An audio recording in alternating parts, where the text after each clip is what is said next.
Nobody is going to come anyway, so it's fine. She's old. She's probably resting in her room now and won't show up. Poor wife, on a wedding day.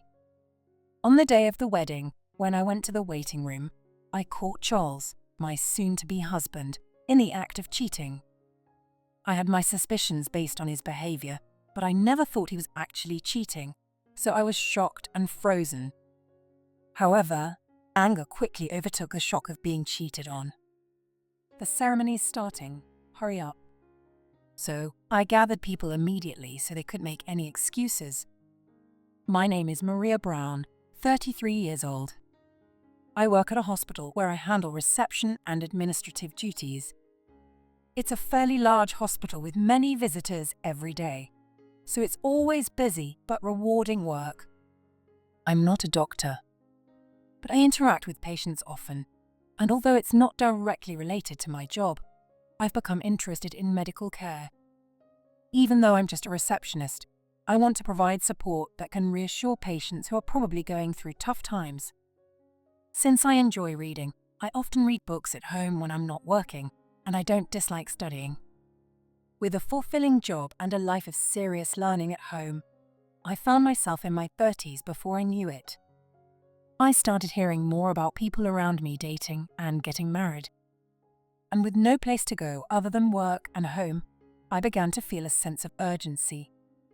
On top of that, I'm not a very social person. I can talk about work, but I'm not comfortable talking about personal matters, and I've never been in a relationship. Not only have I never dated, but I also don't have any male friends and have no immunity to the opposite sex. My makeup was always about cleanliness first, so I never really indulged in feminine fashion and didn't have much interest in it. I never had any complaints or worries about my life up until now, but thinking that I might never get married made me anxious. Not knowing what to do, I consulted with my old school friends and my parents and decided to try an arranged marriage. My parents were very enthusiastic about it and quickly set up a meeting. Even though they had never pressured me to get married, they probably secretly wanted to see me married and have grandchildren. My initial motivation was anxiety, but seeing my parents' somewhat happy demeanor, my desire to get married grew stronger. Friends also gave me various tips on fashion and how to talk to men, and though nervous, I went to the meeting. And then I met someone I considered for marriage. His name is Charles Wilson, 4 years younger than me. He is a company employee with a cheerful and sociable personality, quite the opposite of me. Unlike me, he seemed to enjoy sports and exercised regularly. So, after introducing ourselves, I felt a bit intimidated by Charles's bright and energetic demeanor. But, caught up in Charles's cheerful conversation, I found myself having a good time before I knew it. We talked about our thoughts on marriage and hit it off. Moreover, Charles complimented the parts of me that I was self-conscious about, thinking they weren't feminine. "What are you talking about, Maria? You're calm, homey, and comforting. Anyone would be lucky to have a wife like you." I knew it was simple, but being told that made me feel elated. I began to think that maybe I could make it work with this person. I also felt drawn to Charles for having qualities that I lacked. So we started dating with marriage in mind and began preparing for the wedding. Although we both wanted to get married soon, it hadn't been long since we met. We decided to proceed cautiously. Both our parents were very happy about our marriage, so we wanted to prepare well and make the wedding wonderful. A year after we started dating, we were planning to get married, but soon I noticed Charles's flaws. Charles often forgot times and appointments or was late. He did mention during our initial meeting that he struggled with being punctual outside of work. "I'm really trying to be careful, but I often end up being late for meetings. Will you still put up with someone like me?" Charles spoke with such anxiety that I felt a surge of determination. So different from me, Charles is sociable and cheerful, which I couldn't help but envy. Feeling that I could support someone like him made me determined. So I didn't mind too much and thought I'd work hard to help Charles fix his bad habits. but I never imagined it would be this bad. He was late for every date, and I repeatedly reminded him. At first, it was just a few minutes, but it gradually worsened. We made plans in advance. Why are you always late? Sometimes he was over an hour late, and I couldn't hide my frustration, reminding him again and again. Still, I patiently thought of ways to help him improve. Even though I set reminders on his phone and contacted him in advance, it didn't seem to help. I'm really sorry. Each time, Charles apologized sincerely, so I felt I needed to be strong to support him, and we continued dating. I thought it was hopeless, but I didn't want to break up. Despite his bad habit, he always cared for me and made me happy, so I forgave him every time he was late. When Charles told me he relied on me, I couldn't help but feel a little pleased. Besides, my in-laws were really good people. They welcomed me warmly, grateful to have someone like me marry their son, and they were always considerate. We got along well, and I started to cherish them too. So, while I was concerned about Charles's bad habit, I was optimistic, thinking things would work out with such supportive in-laws. However, I was unhappy that, despite our plans to decide on wedding details together, Charles left most of it to me. From the beginning of our relationship, he had to work overtime and on weekends, but it increased significantly after about 6 months had passed. He often came home just before midnight due to working overtime, and was frequently absent on weekends due to work. Even when we had plans to spend time together, he would often cancel last minute because of work. Living in the same house but barely seeing him made my frustration grow. I understood it was work and tried to handle everything myself, but there were limits. If this continued, I didn't think I could stay with Charles much longer. Hey, we had plans, so why do you suddenly have to work? Can't you get some time off? I asked Charles, puzzled by how often he was called into work. I can't help it. I'm busy with handovers to get time off for the wedding and honeymoon. You wouldn't understand since you don't have a position. Charles, who apparently has subordinates and a managerial position, explained that he has more responsibilities than regular employees. He said he's busy now because he's taking over a week off for the wedding and honeymoon. That's just how companies are. It's different from your workplace. Since he was taking time off for the wedding and honeymoon, I couldn't strongly oppose it. When he mentioned the differences between a hospital and a company and their respective duties, I couldn't outright say his workplace was odd. I somewhat accepted Charles's explanation, but I was left handling everything we should have decided together by myself. Even when I made plans for us to prepare together, Charles would say he had sudden work and leave me alone. Hey, how can you be called into work so often you're not participating in any wedding preparations at all? I voiced my frustration to Charles, who rarely showed up for wedding meetings. I also grew distrustful of the company constantly making him work overtime and on weekends. And I worried about his health since he hardly had any rest. I'm sorry for leaving it all to you. It's just for now. Charles would apologize each time, but nothing got resolved. Even so, don't you think it's strange? Do you know how many hours you're working overtime? When I suggested we inquire about the excessive overtime, Charles got angry and told me not to interfere. It's really just for now, so don't do anything to trouble the company. Seeing it would lead to a fight, I reluctantly agreed to Charles's explanation. Of course, he says it's just for now, but I sometimes worried if that was true. However, since I had no other complaints about Charles, and I had a good relationship with my in-laws, I kept telling myself it was just for now. Finally, the wedding day arrived. Although it was challenging to prepare mostly on my own, I was happy that we could finally reach this day.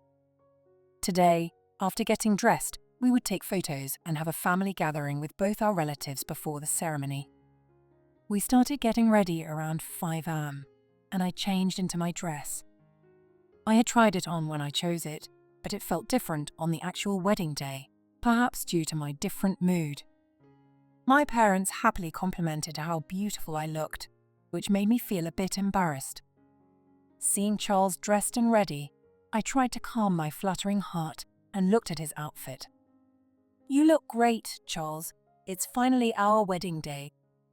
Seeing Charles in his white tuxedo made me feel the reality of getting married, filling my heart as I spoke. Thinking about becoming husband and wife today made me feel my mouth naturally form a smile. Charles, too, smiled happily at me. "Maria, you look absolutely stunning. I've relied on you so much until now, but from now on, I'll be there to support you."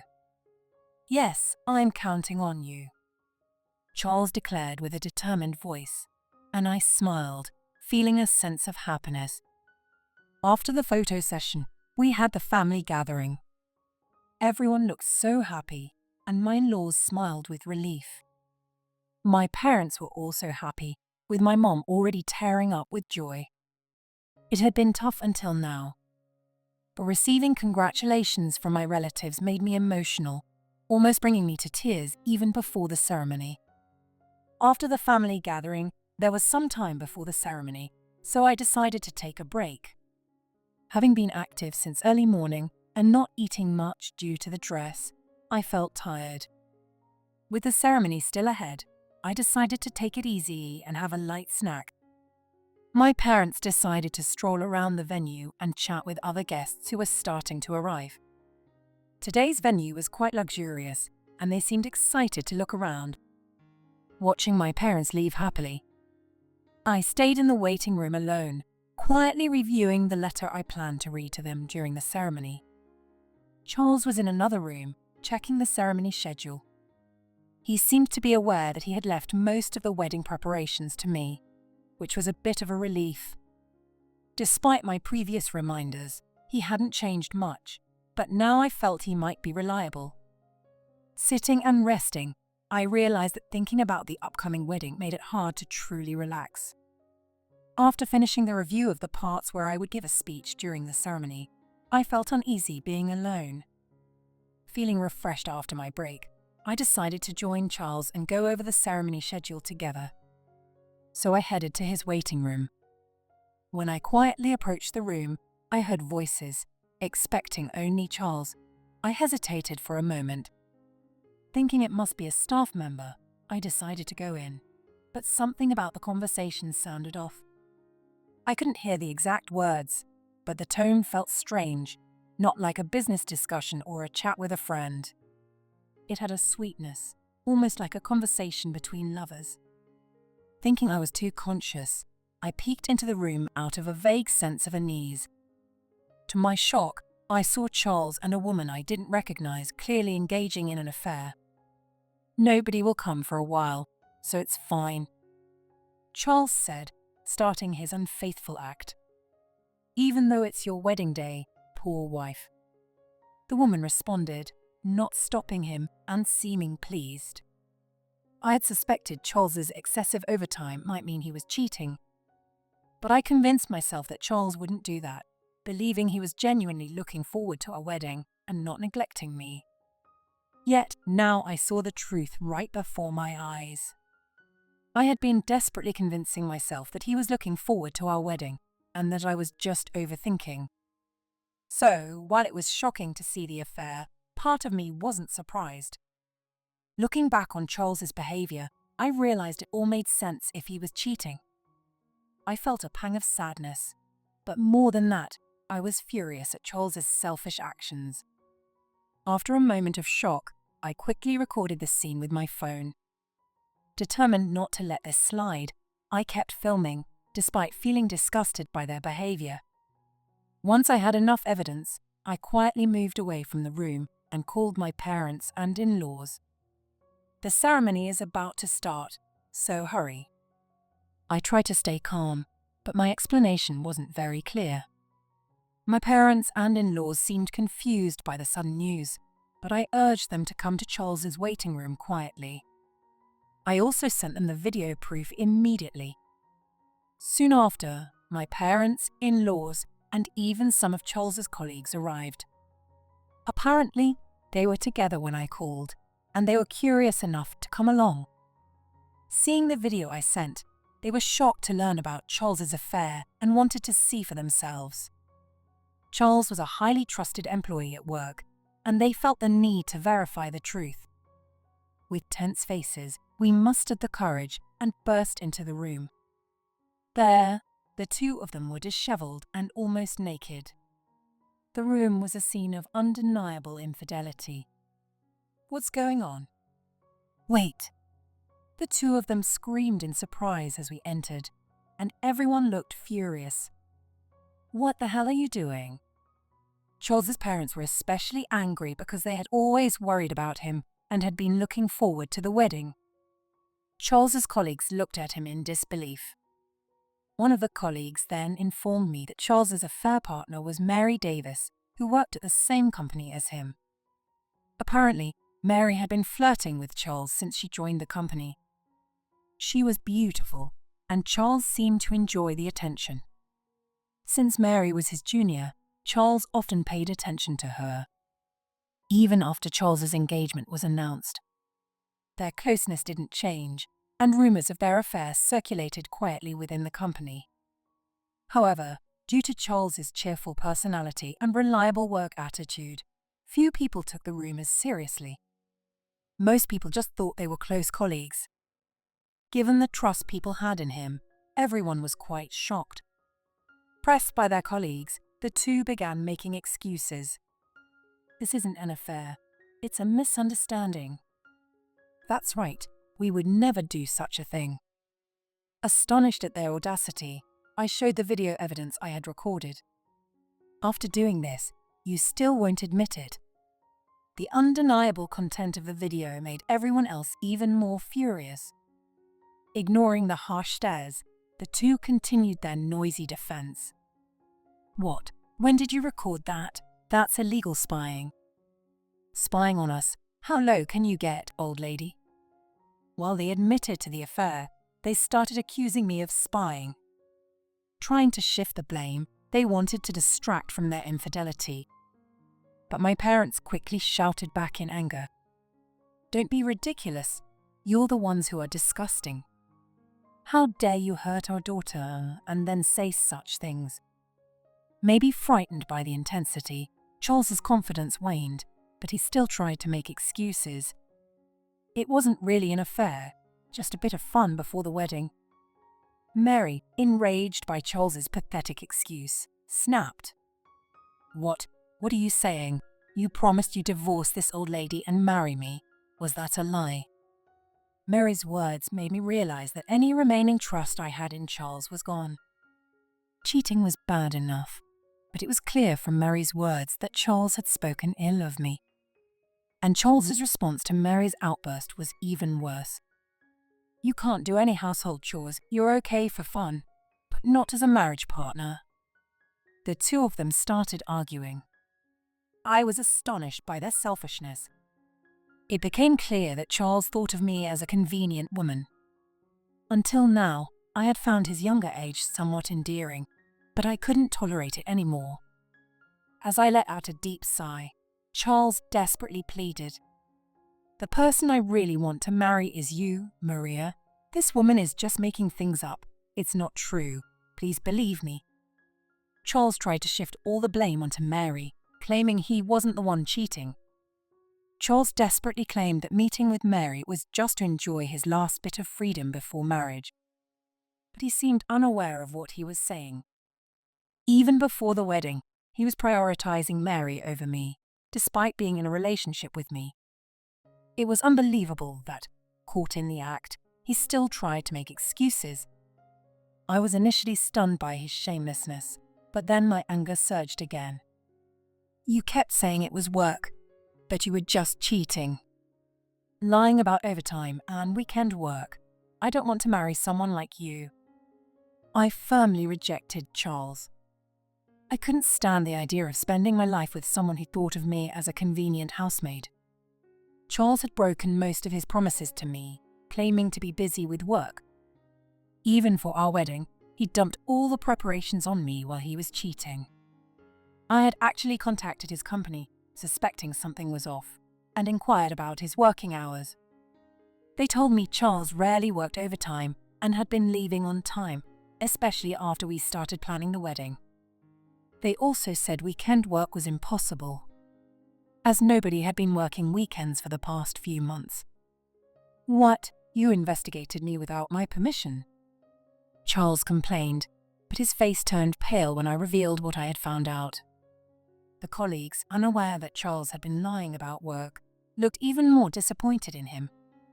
Until I saw him cheating, I never thought he was unfaithful and assumed there must be a reason for his work schedule. I even naively thought he might be planning a surprise for me and looked forward to it. Looking back, I realize I was overly optimistic, but at the time I believed in Charles. I had thought he genuinely cared about me, but this incident made it clear that he didn't. Who would willingly stay with someone likely to cheat again, even after marriage? "I can't do this with you anymore. The wedding is off." "You can't be serious, please. Don't do this. Think it over." Charles was shocked by my firm rejection, but it was his own fault. "You'll pay for the cancellation fees and the damages for cheating." When I mentioned cancelling the wedding and seeking damages, he panicked again. "What? The wedding is about to start. You can't cancel it now." "Are you expecting me to pay too? No way." Charles, embarrassed by the idea of cancelling the wedding, had the nerve to complain. Mary also started complaining about not wanting to pay any damages. I had many things I wanted to say to Charles for cheating at our wedding venue, but his unexpected statements left me speechless. As for Mary, I felt like I was looking at something incomprehensible. How could she cheat and then complain? While the two of them angrily protested, my in-laws immediately stepped in to express their anger on my behalf. "You cheated. Stop making excuses, you idiot son. You've caused Maria nothing but trouble. You need to make amends." Overwhelmed by my in-law's fury, Charles eventually broke down in tears. His colleagues also helped quiet him down. Facing the icy stares and harsh words from his colleagues, both Charles and Mary started crying even more. We then explained the situation to the gathered guests and dismissed them. At first, the guests were confused, but seeing the reactions of my parents and in-laws, they understood it was true. They all sympathized with me as they left. Although my friends were worried about my sudden broken engagement, I was relieved to discover Charles's infidelity before getting married. To reassure my friends, I told them I was fine. After wrapping up the aftermath of the wedding, I demanded damages from Charles and Mary. "We didn't even get married, so why should I pay for cheating? You just want money." Charles tried to argue that since we hadn't officially married, he shouldn't have to pay, but I made sure he did. We had planned to register our marriage before the ceremony, but we decided to submit it together after the wedding, thinking Charles wouldn't be suddenly called into work. I was relieved we hadn't registered yet when I discovered Charles's infidelity. Though Mary resisted, her parents were furious when informed and made sure she paid. After the settlement, Charles sent numerous messages trying to reconcile, but once I informed his parents, the messages stopped. I later heard that Charles lost the trust of his company, was demoted, and had his salary reduced. He was reassigned to a remote location, away from the path to promotion. Once popular at work, Charles couldn't handle the cold treatment from colleagues and soon quit. He's now struggling to find a new job, with interviewers aware of his poor attitude and the cheating scandal. Word spread among wedding guests, leading to the reputation damage. Charles is now seen as someone who disrupts the workplace environment. Mary, a contract employee, didn't have her contract renewed due to this incident and is also struggling to find work. Labeled as an adulteress, she's facing the same job difficulties as Charles. Having paid the damages, she has no savings and is financially troubled. Desperate, Mary has been trying to marry Charles, showing up at his place, but they end up fighting as Charles has no intention of marrying her. I heard that Charles got angry and accused her of being after his money, which made me laugh when I heard the rumors. As for me, I realized that I don't need to force myself to get married. One of my friends, who was worried about me, introduced me to a man with similar hobbies for a change of pace. At first, I wasn't very interested, but we share similar hobbies and values, and we've kept in touch. Now, we spend a lot of time together as friends, and my days are more fulfilling than before. Spending time with my first male friend, I realized that I had mistakenly believed that Charles was my only chance at finding a good partner. This experience has eased my anxiety about marriage. If I consider marriage in the future, I will take my time to calmly choose the right person.